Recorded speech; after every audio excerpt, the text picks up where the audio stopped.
Welcome to today's episode, the podcast where we discuss the most recent installments of a different series every show. It is Monday, October 13th, the day that William Shatner went to space, becoming the oldest person to ever do so back in 2021. In recognition of this feat, as it is a funny coincidence, the first comparison I will make to the series we're reviewing today, The Last Frontier, it will be with Star Trek's The Final Frontier. Some facts you may not know is that it was directed by Shatner. Takei did not want to return because Shatner was directing it. Shatner was horrified by the eventual cut. His directorial cut was 20 minutes longer. He later agreed that the film nearly ended the movie franchise. How is it that how are you comparing the two? Because The Last Frontier, The Final Frontier, they're like the same title. But like in terms of the actual story, there's no like similarity between the two. One's a space show and one's whatever this is, what we're about to talk about. Speaking of franchises, though, 56-year-old Jason Clarke, who stars in The Last Frontier, has appeared in two franchises, two huge ones, high-profile franchises, Terminator and Planet of the Apes. Which do you remember which Planet of the Apes? It was the second one, I think, right? Yes, it was the one after James. I was about to say Marsden. Again, yes. Rise of the Planet of the Apes, and that was Terminator Genesis, right? The fifth in the franchise. Right, and Terminator Genesis is considered so bad, while Planet of the Apes is considered so good, that at the same time, Fantastic Four, the one that bombed, was coming out, and people had shirts, the crew had shirts that read, "At least we're not Terminator." That's a true story. Let's focus on bluer skies, though, to start this. The first episode of The Last Frontier is called Blue Skies, and it starts off with a bang. We all remember Lost and Yellow Jackets, The Wilds, but what if instead of crashing on some magical island or in the mountains of Canada, we instead had a group of prisoners smack right into Fairbanks, Alaska? It just always seems like, you mentioned some, but like 24 multiple times departure, No Ordinary Family. You start bringing in films too, Con Air, Flight, Nonstop, Wild Tales, Final Destination. They're a dime a dozen, but it always seems to interest me whenever a plane crash is involved, because you want to see, I guess, how it plays out. Well, in the first 5 minutes of this series, they're making several statements. One is for Apple, go big or go home. They've done planes and plane drama and blowing things up. Dear Edward, Masters of the Air, For All Mankind, Hijack, all of those centered around that type of stuff. And here, it's all compact into 5 minutes. When the plane is packed with a bunch of evil people, it almost creates permission for showing some crazy deaths. We get chaos. People are flying through the cabin out of a huge hole. The plane is on fire. The pilots are freaking out. Elvis is singing in the background, and the main big bad of the series, he's locked up in the back with a hood over his face, like he's Hannibal 2.0. He escapes. He swims through zero gravity to get to the front of the plane, like it's a normal Tuesday. That was insanity, yeah. Then he starts beating people up, the remaining guards, who for some reason or another aren't trying to strap themselves down, but instead are deciding to try to fight this guy. And then the plane crashes. Thankfully, though, the pilots are able to pull sort of a Hudson Bay thing and level this thing out so not everyone dies on impact. Yep.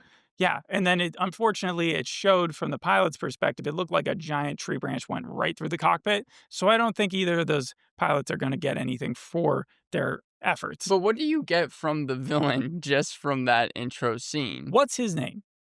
Havelock. His name's Havelock in the show. Yes, but like Dominic Cooper, right? But you're not supposed to know it's Dominic Cooper until the very end. But right? you want to call him Havelock. So what do I think of Havelock? Yeah.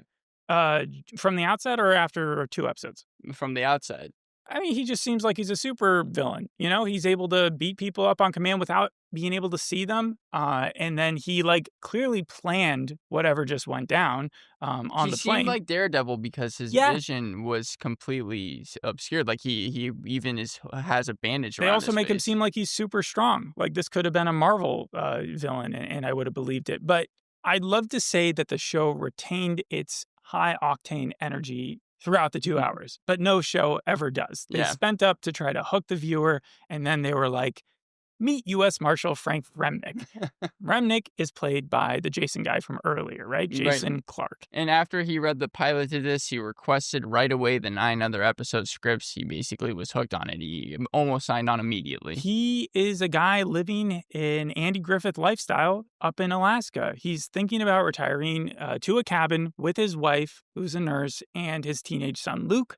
That day, however, he and his deputies have to fly out to see what the hubbub is with this smoke that's arisen from this plane, but they don't know that. So they get to the plane, the crash site, and then they're ambushed by a bunch of the violent inmates. Right. So yes, this is what every single article is talking about. This insane one-shot take. Okay. It's probably not going to surprise you when I say that Sam Hargrave, he's not just the director of the first episode of this, he's a stunt coordinator, second unit director. He has only directed 3 films. One has not come out yet, but the other 2 are the Extraction films from Netflix. And if you remember anything about Extraction, they always like to do one-shot It takes. definitely feels like an Expendables Banshee type scene where it is priding itself on the fighting. The thing I don't understand is that, yes, you have these inmates, and they're not just any inmates. These guys are like Guantanamo Bay set fellows. Like, they are evil. However, they act like zombies. It These says guys are fucking, like, they could be on heroin. They get shot 5 times and they're still running It at the good says guys. that Jon Bokenkamp, he's the creator of the series. He also created the Blacklist, but he put in the script it's a zombie apocalypse, and Hargraves had the idea to do the oneer. He's in the oneer. He has a huge beard. They even got the heavyweight jiu-jitsu champion of the world, Lee Villeneuve. And you got to He's imagine, in these it. guys have just survived. They would all be in shock. Like, Yes. I would not blame a bunch of them for still being in there, even if they're alive, just kind of like shrugging at their seatbelt, being like, what just happened? Instead, they're fighting off. They're trying to steal the helicopter. They're hanging on for dear life as this helicopter is retaking off. Yeah, that one that just falls down on Yeah. just kerplunk. Kerplunk. That was probably my favorite one out That of was the your whole favorite death? entire, That yeah. was where the scene ended. By that time, Frank does escape. One of his best friends, who we see earlier on getting donuts or whatever, he gets stabbed a bunch of times in the stomach. He is not in good shape.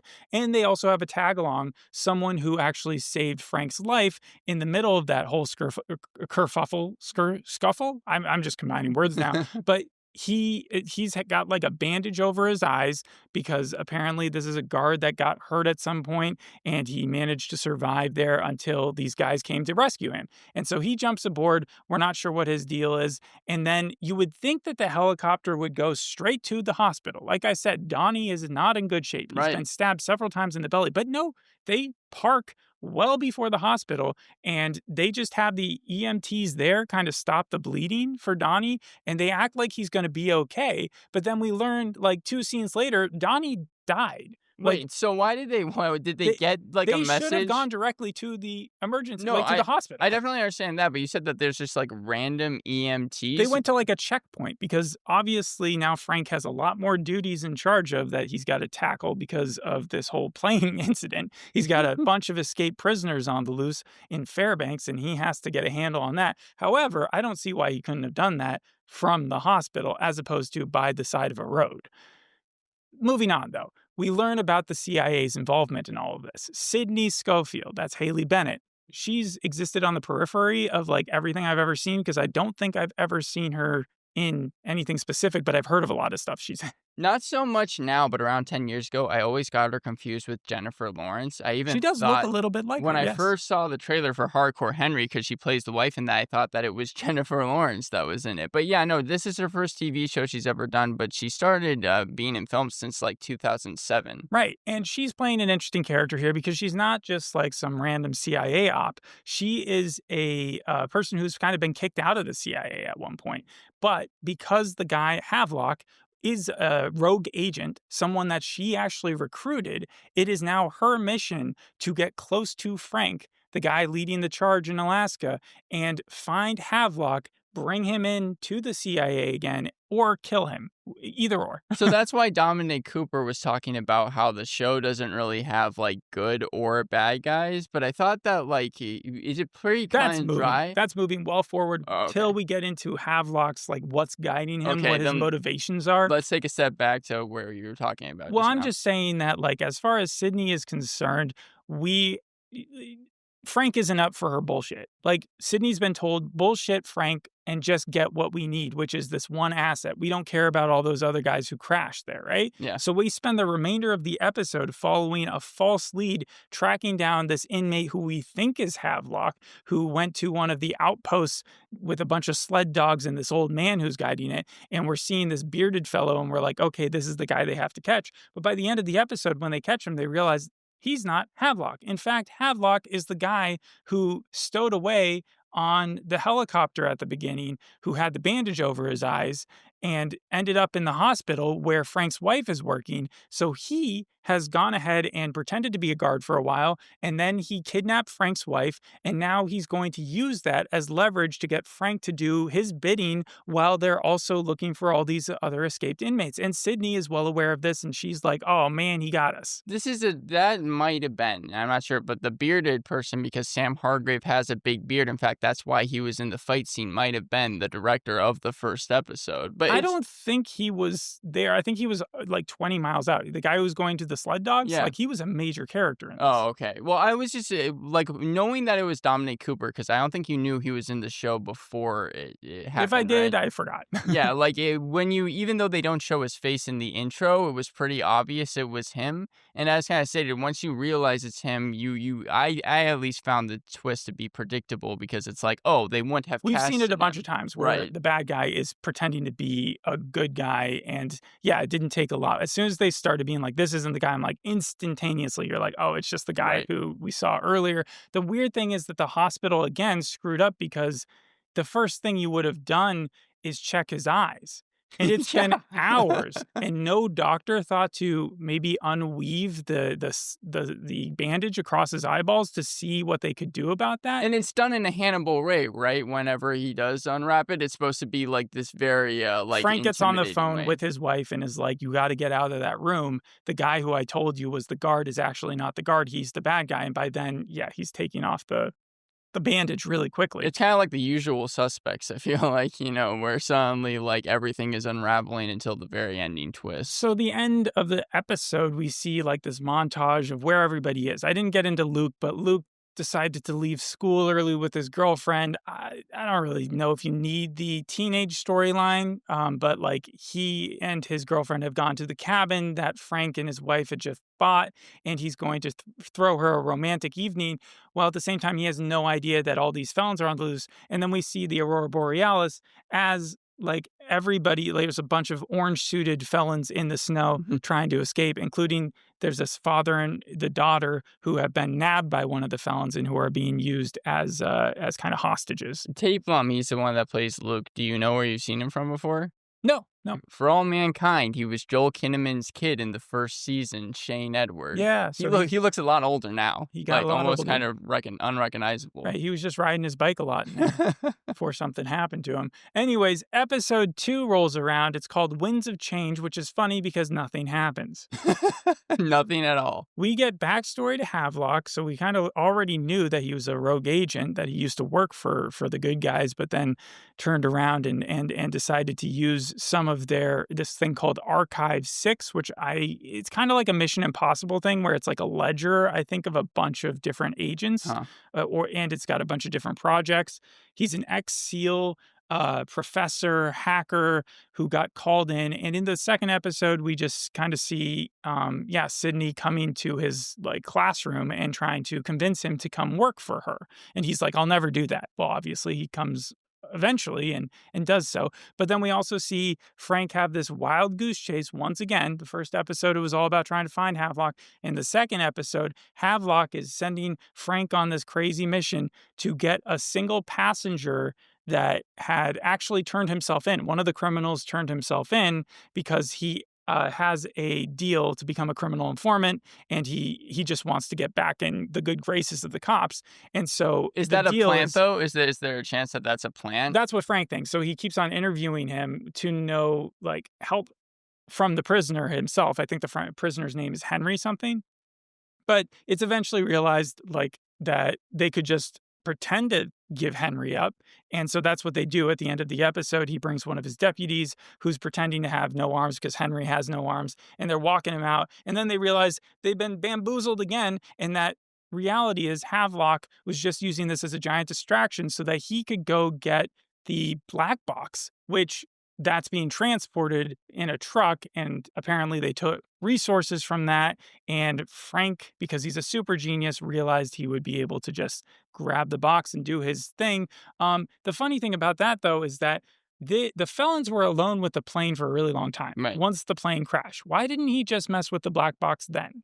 Right, why did he go It's kind through of like all another that? question about Donnie. It's like, why didn't you just bring him directly to the hospital? Why did Frank wait to just not go into the black box then? Did he need a screwdriver? Did he just not have one available? Also, that black box reminds me, it's been done before. I remember in The Shield, there was, like, a black box that had information Right. on I thought he was basically just gonna. everyone. I thought he was gonna break it because I thought it was like, okay, well, he's destroying some sort of evidence, which is going to show why the plane crashed. Right. But really, he was just trying to take one little like chip out of there. Again, I think he's going to use it because he's like a technical genius. We do see him in the first episode. He blows up one of the cell phone towers so less people can communicate. However, you would think that in a few years that won't even matter because we'll have satellites and people will be able to use that. So it seems like Dominic Cooper is supposed to be playing Havelock. Is supposed to be playing, like, this villain that is Chess just master. yes, like, he grandmaster. He's basically planning everything, but is he able, not the acting, but just from the way it's written, to pull that off? It doesn't seem like it's really believable. What do you mean? Like, it seems the way that he's going about these missions is kinda It's convoluted. very lucky. Yeah, for sure. I just don't understand his motivation right now because I think you're supposed to eventually get to the point where you're like, okay, well, the CIA isn't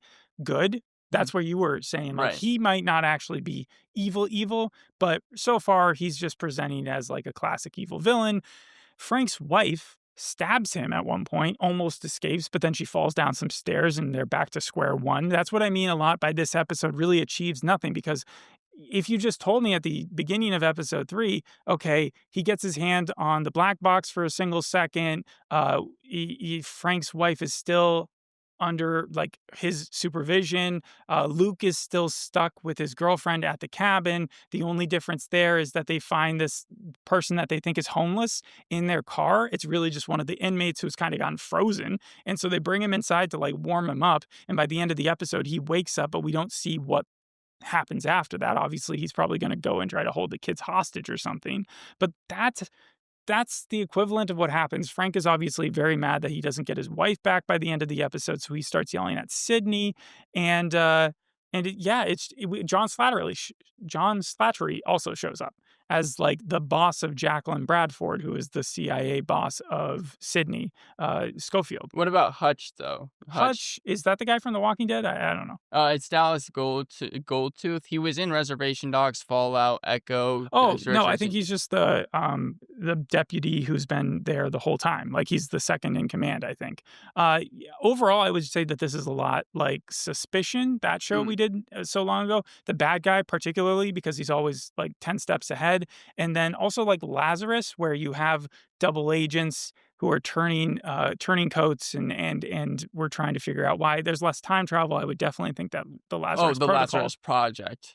Thank you. Okay. Yes, is a better show, but you still get those super soldier spies. It reminded me a little bit of Terminal Stark Wolf. That was going to be the reverse version, where you're seeing it from the authorities' point of view, and you're not realizing quite yet that Dominic Cooper, in this case, has a reason for doing what he's doing. He didn't just decide to turn.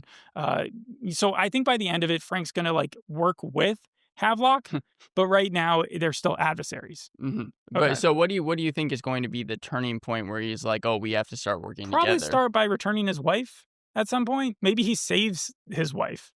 Maybe Frank saves the guy's wife or his son or something like that. Would it be fair to compare this to Task? That's also something that I had. You could compare it to a lot of crime thrills. A Task is more grounded. It feels like a real life case. This feels like made up fiction. This feels like Hijack 2.0. Oh, well, you were not a big fan of Hijack. Yeah, I respect the action fun. Like, I did it. The guy that they think is Havelock in the first episode, when they send the sled dog after him and the sled dog rips out his throat, like, that was entertaining. The ambush was entertaining. The one-shot ambush, the moose showing up at the very beginning, even like having the name of the episode being Blue Skies and then starting it with the Blue Sky song. I think Black Rabbit did the same thing. Oh, that's cool stuff. However, when you're talking about cons, it doesn't feel like Frank should be in charge of this investigation, and that is his main role. Yeah, right. He goes scene after scene of him sulking in a corner all the free time in the world, which makes no sense because of the urgency of the situation. You'd think he would be swamped, running point. He'd be the director of everything going on. And Well, no he'd be one, the Jack Bauer, I feel like. no He'd be the one, one in the well, action, you know? I would almost take it more seriously if someone did demote him. Was like, "Oh, your wife was just kidnapped? You are not in the right mind to run this whole thing. I'll take over. You go do your own thing." And then he's like, "No, no, no. I can't do that." And so then he goes and runs a Jack Bauer mission and does something off the books, Right. where he's trying to save her. That would make more sense.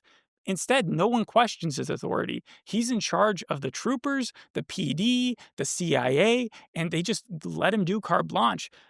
So he walked, and this is after he walked into an ambush. Like you think he would have gotten in some trouble for that. He also gives Sydney an unfounded amount of latitude when it comes to an outside agency who won't even define who she is to help him make decisions. You would think that after these felons escaped, all these people who are extremely dangerous, that this would be worldwide news, national news. But instead, it's really not covered at all, or it doesn't seem like it's getting covered outside of Fairbanks. Maybe they're trying to cover it up, but then it feels a little bit too much like The Veil, also a series I wasn't that keen Yeah, it on, was on your worst of list. where they give that CIA operative like too much permission to just go about doing whatever she wants. What about the small I know that you were saying that it should have been a bigger story, but did the small town aspect work? Because it was originally supposed to be in New York, but then Jon Bokenkamp, the one that created this series, he has only grown up in small town Nebraska, and he's like, "You know what? I think that it'd be smarter if we just made the population a lot smaller, I'm like the atmosphere." fine with it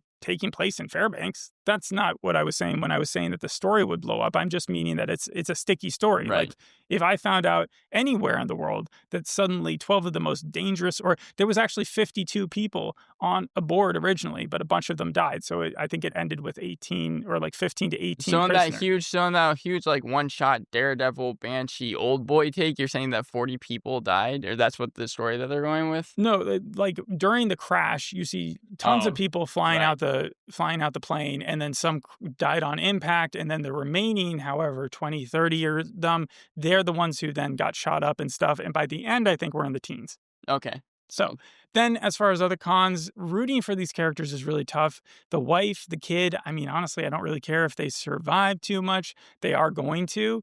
Had the wife killed Henry, that would have been the first really unpredictable thing. Mhm. And then a comparison that I thought of at the time makes more sense now because of Dominic Cooper. But like what was it, the second season of Preacher, or maybe it was the first season of Preacher, where there's the fight on the plane, which was also really cool. It was also, and that was, Wasn't that the pilot of Preacher? it may have been. It's been a long time since I saw it, but it wasn't with his character. It was with the other one, the vampire. That Right. sounds ridiculous, but like the guy who played Rudy and Rudy and Skins. Misfits. Misfits, thank Yeah. you. Yeah. And then Havelock is supposed to be the super genius, but it feels like he's just getting super lucky. We did touch upon this. The no one removing his bandage. Frank's wife randomly being the one tasked to help him at the hospital. Like hospitals are big places. And so that she was in the same room at that exact time is very convenient.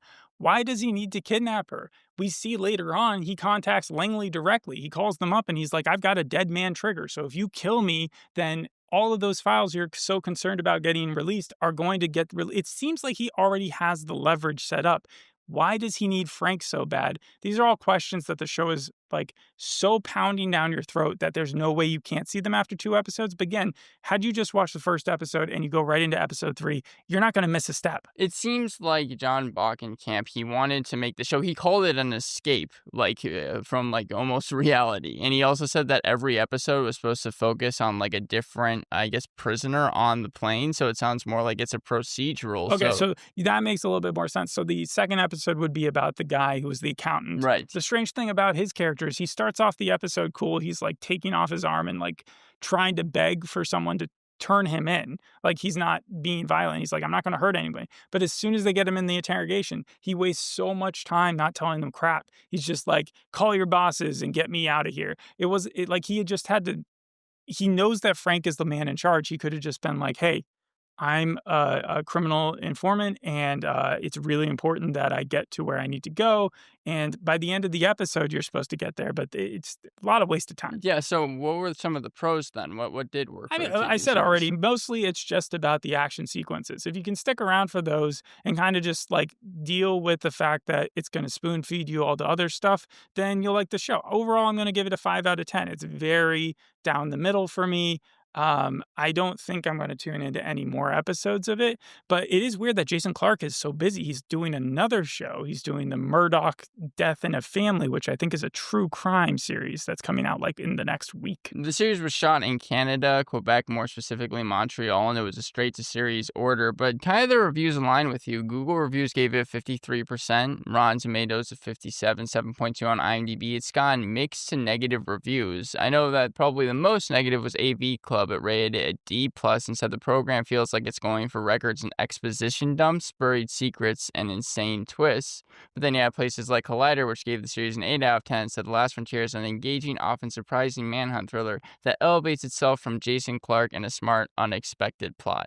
It's not a manhunt if the main character who is in charge of the investigation spends 90% of his time just talking to Sydney and just getting mad at her for not revealing more about what this Havelock guy is up to. Like that's not proper investigational tactics. It's like the opposite of the Pit, where you get to see every single thing happening in Right. a hospital. Instead, you just see him basically in one room arguing about why Alaskans like spam better than they do vegetables. It seems like this is, yeah, definitely on the lower tier in terms of like Apple TV productions. I saw one place say that it filled the untamed void, but I was trying to think of like how untamed in this you could compare the two. And Remind me what Untamed. Oh, Untamed, the Eric Bana show. right, but he was like an independent agent marshal guy who just had like one other deputy that Right. he was trying to figure out one case where there was like a missing person or a dead person that had shown up.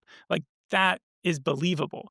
This guy has who knows how many felons out running around. It's like when we see in the States 3 prisoners escape from some maximum facility or just from a facility, Right. it's a nationwide manhunt. Like that is covered in the news every single day. Imagine if it was nearly 20 people and they were the worst of the worst people and they're just running around Alaska. That would be people would be tuning in constantly to Yeah. figure out what was going on. And the guy who would be in charge of that thing would not be someone whose wife was at the mercy of the main criminal who's there. Like it's crazy.